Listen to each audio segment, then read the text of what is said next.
कभी ऐसा हुआ है कि आप पूरी जान लगा देते हो, फिर भी क्रेडिट कोई और ले जाता है। कभी ऐसा लगा है कि आप बिल्कुल सही हो, फिर भी लोग आपकी बातें नहीं सुनते। और कभी ये फील हुआ है कि लोग आपको यूज कर रहे हैं, आगे बढ़ जाते हैं और आप वहीं के वहीं रह जाते हो। अगर हाँ, तो प्रॉब्लम आपकी मेहनत में नहीं है, प्रॉब्लम आपकी समझ में है। आज की दुनिया सिर्फ गुड पर्सन होने से नहीं चलती, यहाँ एक इनविजिबल गेम चलता है और इस गेम का नाम है पावर का गेम। और जो इस गेम के रूल्स नहीं जानता, वो चाहे कितना ही अच्छा इंसान क्यों ना हो, अक्सर पीछे रह जाता है। 48 लॉ ऑफ पावर का मेन मैसेज ये है, पावर हर जगह है। अगर आप उसे समझते नहीं तो आप उसके विक्टिम बन जाते हो। ये बुक आपको मैनिपुलेटर नहीं बनाती, ये बुक आपको बेवकूफ बनने से बचाती है। लॉ 1, बॉस से ज्यादा स्मार्ट दिखने की गलती। सोचो तुम ऑफिस में नए हो, तुम मेहनती हो, आइडिया भी सॉलिड है। मीटिंग में तुम बॉस से बेटर सॉल्यूशन दे देते हो। तुम सोचते हो बॉस तो खुश होगा, पर रियलिटी क्या होती है? बॉस इनसिक्योर हो जाता है और इनसिक्योर बॉस कभी किसी को ऊपर नहीं जाने देता। अगर सिंपल शब्दों में बताऊं तो लोग टैलेंट से ज्यादा अपनी पोजीशन प्रोटेक्ट करते हैं। इसलिए पावर का रूल कहता है कि अपनी इंटेलिजेंस दिखाओ, पर ऐसे नहीं कि सामने वाला छोटा फील करे। लॉ 2, सबको दोस्त समझना सबसे बड़ी गलती। लाइफ में दुश्मन कम होते हैं, पर जेलस लोग ज्यादा। जो आपके साथ हंसते हैं, जरूरी नहीं वो आपकी ग्रोथ भी चाहे। पावरफुल लोग इमोशनल नहीं होते, वो ऑब्जर्वेंट होते हैं। रिस्पेक्ट सबको, पर ट्रस्ट सिर्फ उनको जो आपके टेस्ट को पास करे।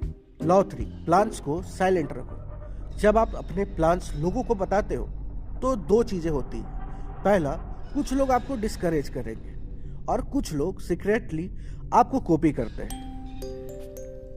साइलेंस आपको मिस्टीरियस बनाती है और मिस्ट्री से लोग क्यूरियस होते हैं और curiosity equal to power. Law 4, ज्यादा बोलना वीकनेस है।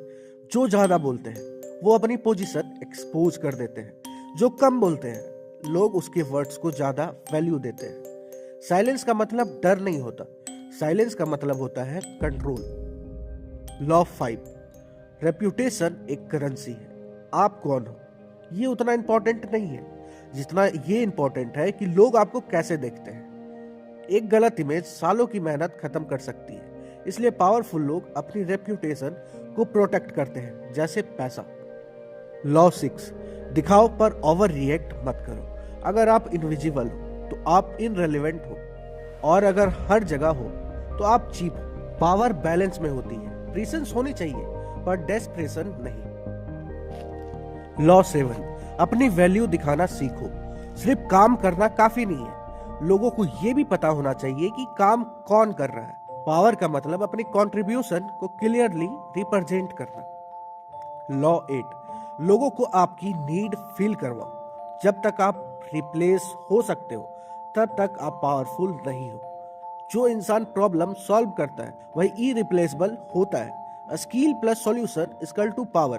लॉ 9, हर बैटल लड़ना जरूरी नहीं, हर आर्गुमेंट जीतना पावर नहीं होता। कब चुप रहना है ये समझना असली पावर होता है। आर्गुमेंट्स ईगो को खुश करते हैं और रिजल्ट पावर देते हैं। लॉ 10, नेगेटिव लोग स्लो पॉइजन होते हैं। कुछ लोग सिर्फ कंप्लेन करते हैं, उनके साथ रह के आप भी वही बन जाते हो। पावरफुल लोग अपनी एनर्जी प्रोटेक्ट करते हैं, जैसे बॉडीगार्ड्स। इस बुक का सबसे स्ट्रॉन्ग ट्रूथ ये है, पावर से भागना नहीं चाहिए, पावर को समझना चाहिए। Law 11, calm mind equal to strong mind. गुस्सा कंट्रोल छीन लेता है, फियर गलत डिसीजन करवाता है। जो काम रह के सोच सकते हैं वही गेम कंट्रोल करता है। लॉ 12, टाइमिंग सब कुछ है, हर बात हर वक्त सही नहीं होती। Right moves plus wrong time equal to loss, वही right move plus right time equal to power. Law 13, लोगों को उनकी इंटरेस्ट से समझो। लोग इमोशंस से कम फायदे से ज्यादा चलते हैं। अगर आप किसी को इन्फ्लुएंस करना चाहते हो तो पहले समझो कि उसे चाहिए क्या। देखो, 48 लॉ ऑफ पावर आपको बदलने नहीं आई है, ये आपको अवेयर बनाने आई है। अगर आप रूल्स नहीं सीखोगे तो दुनिया आपको अपने रूल्स पे नचाएगी। पावर गंदी नहीं होती, अंधा होना डेंजरस होता है। मतलब सिंपल शब्दों में कहें तो हर जगह इमोशनल मत बनो। हर किसी पर ब्लाइंड ट्रस्ट मत करो, हर चीज एक्सप्लेन मत करो, पावर को समझो, डरो मत। अगर आप दुनिया के गेम को समझ गए तो दुनिया आपको यूज नहीं कर पाएगी। आज के लिए बस इतना ही। वीडियो अच्छी लगी तो लाइक और चैनल को सब्सक्राइब जरूर करना और अपने दोस्तों के साथ शेयर भी कर दो।